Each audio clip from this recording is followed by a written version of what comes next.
po ang pagbati po mula kay Merlin Billones. God bless. Alam niyo po, mabuti po itong mga tao po na ano po natin nababati natin ang kanilang mga birth anniversary. At napaganda po mga kaibigan na kahit po paminsan-minsan ay naalala naman po. Well, mahal ko mga kaibigan, dito po ngayon na partner, i-interview mo ng konti. Nandito po ngayon ating nanay dito. Okay. At Nay, magandang tanghali sa inyo. Kumusta po kayo? Mabuti naman po. Gusto ko pong bumati, magandang, mapagpalang tanghalian sa inyong lahat. Mga nakakarinig sa programang ito. Alam nyo, mahal ko mga kaibigan, i-interview po ng sandali po ni Partner Warren po, maya-maya po, ito pong si Nanay. Pero alam nyo po, ang pangalan po ninyo talaga ay... Anita. Yellow o Pinky? Pinky yung palayaw. Pinky po, Pinky Limbaga po siya. Minsan po ang kanya pong pananalita po mga kaibigan, mahaluan po ng Cebuana o Bisaya, sapagkat siya po talaga ay pure yun nga Cebuana. Oy, naunsa, oy ha. Taga-Budjol, Manggajod, sa mga Chocolate Hills.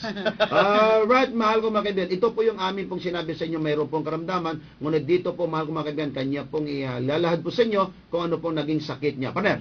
Nanay Pinky, napakaganda po na kayo po amin nakasama po sa ngayon. Ano po? Sa amin po mga tagapagpakinig, ano po, makinig ko kayo ng mabuti dahil ito po ay malaking tulong po sa inyo. Ano po? Si Nanay Pinky, Nanay, ikwento niyo nga ho sa amin, ano po, kung paano ho kayo nagkaroon ng kagalingan sa inyong karamdaman. Ano ho ba unang naramdaman ninyo? Ano bang simptoma? Paano kayo nagkaroon ng sakit po niyan? Ako po noon, 2004, nakaroon na po ako ng karamdaman na hindi na ako makatayo.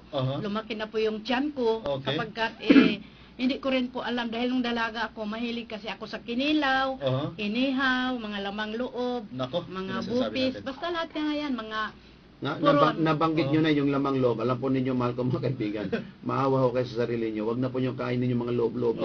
Doon na lang po kayo sa lamang labas. Pwede pa. Kasi kahit mga doktor po, nagsasabi talaga po yan. Medyo tanggapin man natin sa hindi. Ang bibigo ang sarap po sa bibig lang po yan pagpasok niyan. Ano po bang naging sakit ninyo na? Ikwento nga po niyo sa amin.